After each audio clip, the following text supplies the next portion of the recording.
మరియు police department తరఫున అధికారులు, అదేవిధంగా sectoral incharges, flying squads, check post, SSC teams అందరికీ కూడా ఒక అవగాహన సదస్సు, ఎలక్షన్ ఏ విధంగా నిర్వహించాలి, దాంట్లో MCC code of conduct violations ఎలా ఉంటాయి, సీజర్స్ ఏమేమి చేయాలి అన్న దాని మీద, పర్మిషన్లు ఏ విధంగా ఇవ్వాలి అన్న దాని మీద ఒక అవగాహన సదస్సు నిర్వహించి, తర్వాత సెంట్రల్ ఫోర్సెస్, బిఎస్ఎఫ్ 2 కంపెనీలు వచ్చినాయి.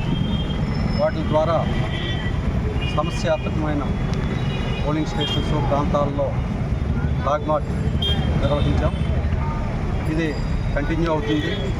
అలాగే చాలా గ్రామాల్లో ఈ కవాతు తొందరలో ఈ రోజు నుంచి కూడా నిర్వహించడం జరుగుతుంది.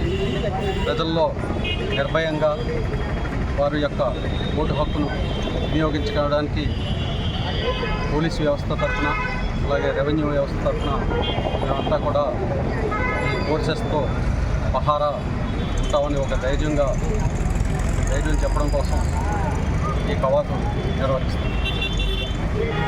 గుర్తించడం జరిగింది.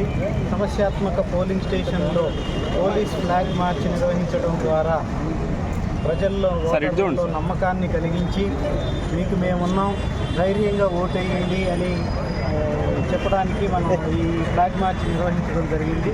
కాబట్టి ఫ్లాగ్ మార్చ్ నిర్వహించడం ద్వారా ఎవరైనా సరే అన్టువర్డ్స్ ఇన్సిడెంట్ చేయాలనుకున్నా వాళ్ళల్లో భయం కలిగించి ప్రశాంతమైనటువంటి వాతావరణంలో ఎన్నికలు నిర్వహించడానికి ఈ ఫ్లాగ్ మార్చ్ ఉపయోగపడుతుందని చెప్పి ఈ ప్రాంతంలో